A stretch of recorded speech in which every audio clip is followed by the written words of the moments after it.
सालों से जिस प्रोजेक्ट के ऊपर काम कर रहा था, अब वो प्रोजेक्ट सफल होता हुआ नज़र आ रहा है। हम दिल्ली की सड़कों को बहुत सुंदर बनाना चाहते थे। इसके ऊपर मैं कई सालों से काम कर रहा हूँ, कई पायलट प्रोजेक्ट्स करवाए। उन सब का नतीजा ये है कि अब ये प्रोजेक्ट सिरे चढ़ता नज़र आ रहा है। इसके तहत दिल्ली के सबसे पहले हम 1400 किलोमीटर पीडब्ल्यूडी की जो सड़कें हैं, 45 फुट से चौड़ी जो सड़कें हैं, यानी कि 18 मीटर से ज़्यादा चौड़ी जो सड़कें हैं, वो 1400 किलोमीटर सड़कें हैं। ये 1400 किलोमीटर सड़कें पीडब्ल्यूडी के कंट्रोल में आती हैं, पीडब्ल्यूडी के जुरिस्डिक्शन में आती हैं।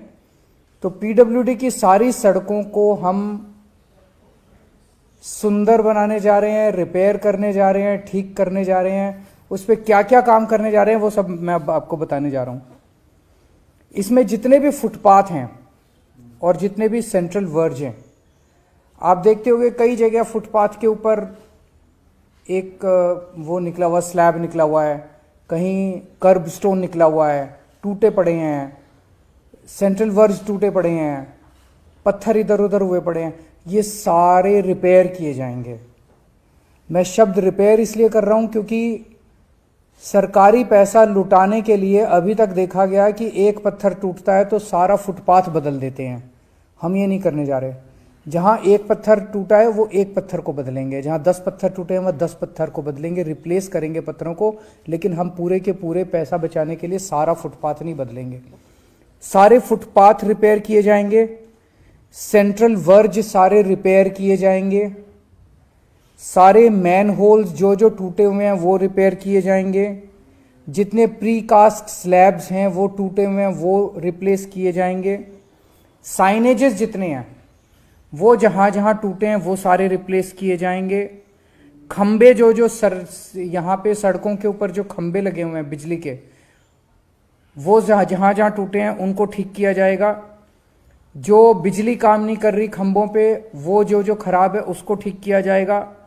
जितने सबवेज हैं, सबवेज के अंदर जितनी रेलिंग्स हैं, जितनी लाइटें खराब हैं उनको रिपेयर किया जाएगा। जितने फुटओवर ब्रिजेस टूटे फूटे पड़े हैं उनको रिपेयर किया जाएगा। जितनी साइड में रेलिंग लगी हुई हैं सड़कों की वो टूटी हुई हैं उनको रिपेयर किया जाएगा। और जो स्ट्रीट फर्नीचर टूटा हुआ है उस सारे स्ट्रीट फर्नीचर को रिपेयर किया जाएगा। इसके अलावा जो सड़कें अब हैं, उन सड़कों में जितने गड्ढे हैं उनको रिपेयर किया जाएगा। जहां सड़कें क्रैक हो गई हैं उनको रिपेयर किया जाएगा।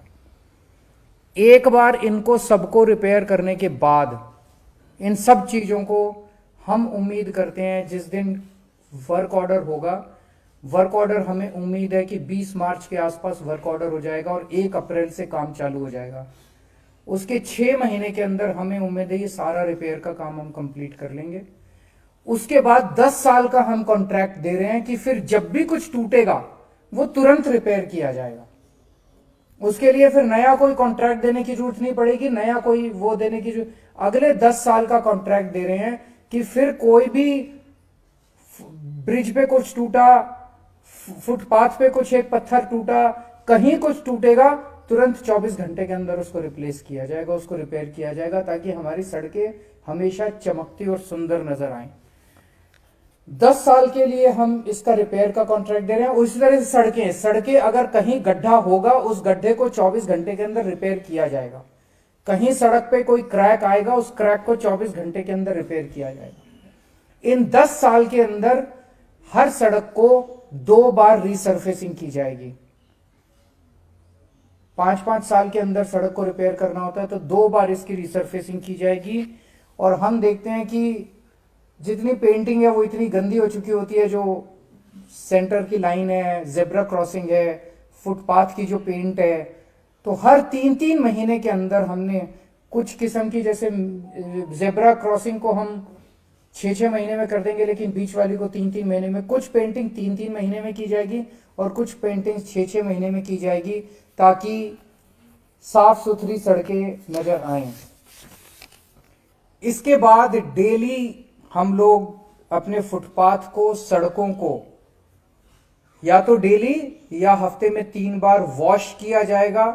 और मैकेनिकल स्वीपर से खूब सारी मशीनें हम लोग हायर कर रहे हैं, मैकेनिकल स्वीपिंग की जाएगी और सारी सड़कों को वॉश किया जाएगा और सड़कों के जितने दोनों तरफ पेड़ और पौधे हैं उन सारे पेड़ पौधों को धोया जाएगा, उनको भी धोया जाएगा। तो सड़कों को हफ्ते में 3 बार वॉश किया जाएगा, मैकेनिकल स्वीपिंग की जाएगी और फुटपाथ को डेली वॉश किया जाएगा, मैकेनिकल स्वीपिंग की जाएगी। डीप स्क्रबिंग की मशीनें लेके आ रहे हैं ताकि जितना उसमें जमा हुआ कचरा है सड़कों के ऊपर उसको भी हम खींच सके। तो डीप स्क्रबिंग की जाएगी। लिटर उठाने के लिए जो कूड़ा सड़कों पे फैला रहता है उसको पिकअप करने के लिए भी मशीनें लाई जा रही हैं। उन मशीनों से सारा मलबा साफ किया जाएगा और सारा लिटर साफ किया जाएगा। जितनी रेलिंग्स हैं सड़कों के दोनों तरफ उन सारी रेलिंग्स को साफ किया जाएगा, उनको धोया जाएगा पानी से। मैकेनिकल स्वीपिंग के लिए हम 100 से ज्यादा मैकेनाइज्ड रोड स्वीपर्स हायर करने जा रहे हैं। 100 मैकेनाइज्ड रोड स्वीपर्स हायर करने से हमारा अनुमान यह है कि हर दूसरे या हर तीसरे दिन सड़क को साफ किया जा सकता है।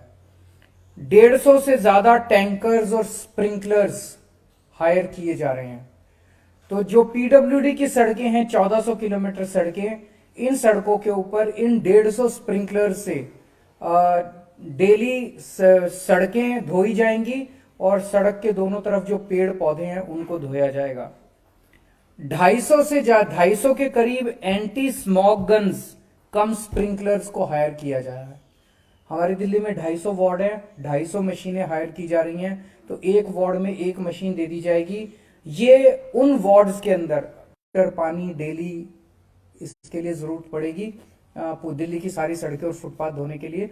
जो जल बोर्ड का जो सीवेज ट्रीटमेंट प्लांट से जो पानी निकलता है अभी हम उसको यमुना में बहा देते हैं, वो इसके धोने के सड़कों को धोने के काम आ जाएगा। डेली बेसिस पे सड़कों के दोनों तरफ हम देखते हैं कि पोस्टर बैनर उलट सुलट गंदी पड़ी हुई है दिल्ली, इसको डेली हटाया जाएगा। जहां भी कोई भी पोस्टर बैनर आएगा उसको डेली बेसिस पे उसको हटाया जाएगा। तीसरा, पेड़ पौधे खूब बड़े स्तर पे लगा रहे हैं। जो सेंट्रल वर्ज है इन सारे सेंट्रल वर्ज पे और सड़क के दोनों ओर जितनी खाली जमीन है उसके ऊपर बहुत बड़े स्तर के ऊपर प्लांट्स लगाए जाएंगे और इसके लिए भी 10 साल का कॉन्ट्रैक्ट दिया जा रहा है। प्लांट्स लगाएंगे, उनको मेंटेन करेंगे, उनकी ट्रिमिंग करेंगे डेली, उनकी वॉशिंग करेंगे, उनको पानी देने का काम, उनको खाद देने का काम और अच्छी मिट्टी वहां पे डालने का काम ताकि ये फले फूले। इसके लिए भी 10 साल का अलग से कॉन्ट्रैक्ट दिया जा रहा है। अगले 10 दिन के अंदर कैबिनेट से ये प्रपोजल सारे के सारे प्रपोजल पास हो जाएंगे और 1 अप्रैल से मैं उम्मीद करता हूं कि ये सारा काम दिल्ली में शुरू हो जाएगा। ये काम तब चलेगा जब इसकी मॉनिटरिंग सख्त होगी। अगर अभी तो हम बड़े प्लान तो बना सकते हैं, तो थर्ड पार्टी मॉनिटरिंग का इसमें वो डाला गया है कि थर्ड पार्टी मॉनिटरिंग करेगी, जिसके ऊपर पास व्हीकल्स होंगे, व्हीकल्स पे कैमरा होंगे, वो लगातार पूरा दिन दिल्ली में कई सारी ऐसी व्हीकल्स चलती रहेंगी और वो कैमरा से वो कैप्चर करती रहेंगी कि कहाँ कितना काम हो रहा है, कितना काम नहीं हो रहा है। और पेमेंट जो है, हैवी पेनल्टीज डाली गई हैं एग्रीमेंट के अंदर कि अगर कहीं किसी भी तरह की कमी नजर आई तो उस कॉन्ट्रैक्टर के ऊपर हैवी पेनल्टीज डाली जाएंगी। और ये सारा का सारा सिस्टम जो है वो डैशबोर्ड के ऊपर होगा ताकि रिमोटली सारी इस चीज को मॉनिटर किया जा सके। बहुत सख्त सर्विस लेवल वो बनाए गए हैं पैरामीटर्स, उन पैरामीटर्स की कांस्टेंट मॉनिटरिंग होगी। कंप्लेन सिस्टम में एक सेंट्रलाइज कंप्लेन सिस्टम होगा। कोई भी नागरिक भी कंप्लेन कर सकता है अगर किसी भी तरह की कहीं गंदगी नजर आती है, मिट्टी नजर आती है, कहीं किसी भी तरह की गड्ढा नजर आता है तो वो भी कर सकते हैं। और हमें उम्मीद है, हम चाहते हैं कि बेस्ट से बेस्ट कंपनीज इसके अंदर पार्टिसिपेट करें। इसमें खर्चा कितना आएगा? पहले साल में, क्योंकि पहले साल के अंदर कई सारी मशीनें हायर वगैरह वो सब उन सब मिला के हमें उम्मीद है लगभग 4,500 करोड़ रुपए पहले साल में लगेंगे। और उसके बाद रेकरिंग खर्चा जो होगा साल दर साल वो 2,000 करोड़ रुपए के करीब उम्मीद है कि खर्चा लगेगा। ये पहली चीज थी। दूसरी, दिल्ली के ट्रांसपोर्ट सेक्टर में अब बसें भी हमने काफी खरीद ली हैं, मेट्रो भी अच्छी चल रही है। लास्ट माइल कनेक्टिविटी एक बहुत मेजर मुद्दा बना हुआ है किसी भी नागरिक के लिए। लास्ट माइल कनेक्टिविटी और उसकी सेफ्टी लास्ट माइल पे ये बहुत इंपॉर्टेंट है। उसके लिए हम ई स्कूटर्स लेके आ रहे हैं और इसको हम द्वारका के एरिया में एक पायलट प्रोजेक्ट करने जा रहे हैं। द्वारका के क्षेत्र में लगभग 10 मेट्रो स्टेशन है, कई सारे बस स्टॉप्स हैं। द्वारका में 250 लोकेशंस के ऊपर 1,500 ई स्कूटर्स प्रोवाइड किए जाएंगे। लोग एक साथ अपनी टिकट खरीद सकते हैं। इंटीग्रेटेड टिकट होगी, उससे आप उस टिकट से बस में भी ट्रेवल कर सकते हैं, ई स्कूटर भी हायर कर सकते हैं और मेट्रो पे में भी सफर कर सकते हैं। तो आपने टिकट खरीदी, उस टिकट से आप 250 लोकेशन से कहीं से भी आप एक स्कूटर पिकअप कर लीजिए। सेल्फ ड्राइविंग है, कोई ड्राइवर नहीं है, आपको ड्राइव करना है। कहीं से भी आप स्कूटर पिकअप कर लीजिए किसी लोकेशन से। वहीं पे हेलमेट होगा, हेलमेट पहन के और आप अपने दूसरे किसी भी कहीं भी जा सकते हैं, उसको थोड़ी देर यूज कर सकते हैं और इन 250 में से किसी भी लोकेशन के ऊपर उस स्कूटर को आप वापस छोड़ सकते हैं। ये सारे ई स्कूटर्स होंगे और इन स्कूटर्स पे स्वैपेबल बैटरी होगी और एक चार्ज में 60 किलोमीटर तक आप वो कर पाएंगे, ट्रैवल कर पाएंगे और 60 किलोमीटर प्रति घंटे की स्पीड होगी इनकी। जिस दिन ये एग्रीमेंट उस कंपनी से, ऑब्वियसली जो भी कंपनी होगी वो टेंडर बेसिस पे दी जाएगी, जिस दिन एग्रीमेंट होगा उसके 4 महीने के अंदर पहले 100 लोकेशन पे 500 स्कूटर आ जाएंगे। अगले 4 महीने में अगले 100 लोकेशन पे और 500 स्कूटर आ जाएंगे और अगले 4 महीने या 12 महीने में 250 लोकेशंस के ऊपर 1500 स्कूटर मुहैया हो जाएंगे। ये कॉन्ट्रैक्ट उस कंपनी को 7 साल के लिए दिया जाएगा और ये 250 लोकेशन वो हैं जो सबसे ज्यादा जहां पे फुटफॉल होता है। मेट्रो हो गए, मेट्रो स्टेशन हो गए, बस वो हो गए, बस स्टेशन हो गए, हॉस्पिटल्स हो गए, मॉल्स हो गए, जहां जहां लोग ज्यादा जाते हैं, बाजार हो गए, वहां वहां ये ज्यादा से ज्यादा दिए जाएंगे। और बिड पैरामीटर होगा कि जो कंपनी कम से कम चार्ज करने को कहेगी कि हम जनता से इतने रुपए टिकट लेंगे प्रति मिनट या प्रति किलोमीटर, उस कंपनी को ये कॉन्ट्रैक्ट दिया जाएगा। सो ये 2 बड़ी अच्छी खबरें हैं दिल्ली के लोगों के लिए। अगर आपके कोई क्वेश्चंस हैं तो। ट्रैफिक को किस तरीके से अब सारा मैकेनिज्म सब सही हो रहा है दिल्ली में। मैं देख रहा हूँ चांदनी चौक की जिस तरह वहाँ 2 तरह की प्रॉब्लम सामने आती है। तो ट्रैफिक का मैकेनिज्म वो बहुत डिस्टर्ब हो जाता है, पूरी दिल्ली में ही है ट्रैफिक बहुत ज्यादा है। दूसरा सर, रात को जो ये वेगाबॉन्ड्स वगैरह है या होमलेस हैं, आपके लोग आते हैं, वो सफाई करते हैं, ये मशीन वगैरह वहाँ भी आती है, मैं देख रहा हूँ, लेकिन वो नहीं हट पाते, वो वहीं पर ही शॉर्ट्स करेंगे, वो वहीं। तो एक किस तरह का दोनों चीज, पहला आपने कहा कि ट्रैफिक के लिए जैसे जितना ज्यादा पब्लिक ट्रांसपोर्ट हम इस्तेमाल करेंगे उतना सड़कों के ऊपर ट्रैफिक कम होगा। अभी तक पब्लिक ट्रांसपोर्ट स्ट्रांग नहीं था। किसी को कैसे कहें कि भाई तू पब्लिक बस यूज कर, किसी को कैसे कहें मेट्रो यूज कर, अभी तक बसें ही नहीं थी। अब बसें काफी हो गई है, लगभग 7,500 बसें हो गई हैं। अब मैं सुनता हूं कि कई बसें खाली जा रही हैं हमारी कई रूट्स के ऊपर, उसको भी हम देख रहे हैं। तो अब अगर लास्ट माइल कनेक्टिविटी भी कर दी हमने सॉल्व, तो हम जनता को थोड़ा प्रेशर डाल के, थोड़ा कैरेट एंड स्टिक पॉलिसी से फोर्स कर सकते हैं कि आप पब्लिक ट्रांसपोर्ट का इस्तेमाल कीजिए। पब्लिक ट्रांसपोर्ट ज्यादा इस्तेमाल होगा तो ट्रैफिक नेचुरली कम होगा। दूसरा, कई सारे पीडब्ल्यूडी डिपार्टमेंट ने कई सारे पॉइंट्स आइडेंटिफाई किए हैं जो बॉटलनेक्स हैं दिल्ली के ट्रैफिक सिस्टम में। उनके हर पॉइंट का समाधान निकाला जा रहा है कि इसमें अगर यू टर्न बना दें यहाँ पे तो इसका समाधान हो सकता है, यहाँ पे फ्लाईओवर बना दे तो इसका समाधान हो सकता है। तो हर पॉइंट का ट्रैफिक बॉटलनेक्स का, दिल्ली के ट्रैफिक बॉटलनेक्स का अलग से समाधान निकाला जा रहा है। तीसरा, आपने वेगाबॉन्ड्स का कहा, दिल्ली में अब नाइट शेल्टर्स बहुत अच्छे हैं, तो ये सारे समाज की जिम्मेदारी है। जैसे मैं जब एनजीओ में काम किया करता था, कई बार मेरे को याद है मैं रात को निकल जाता था, जो लोग सड़क पे सो रहे होते थे उनको हम प्यार से बहला के फुसला के अपनी गाड़ी में बिठा के उनको नाइट शेल्टर्स में ले जाते थे। ये हम लोगों को, समाज को, पूरे समाज को करना होगा कि ऐसे जितने लोग हैं जो सड़क पे सो रहे हैं, होमलेस हैं, बहुत गरीब हैं, उन लोगों को अगर हम किसी तरह से प्रेरित कर सके, हम भी करेंगे, बहुत सारी एनजीओज की भी मदद लेंगे, सरकार भी करेगी, लेकिन नाइट शेल्टर्स की कमी नहीं है। तो ये हम सबको मिलकर इसका समाधान निकालना पड़ेगा। जो लीव इन करते हैं या शराब करते हैं, तंबाकू खाते थूकते हैं, उसके आपने पेनल्टी की बात की कॉन्ट्रैक्टर्स पे, पर क्या ऐसे लोगों को ये पेनल्टी लगेगी? इनके ऊपर क्या पेनल्टी लगाओगे और उनसे कैसे पैसे लोगे?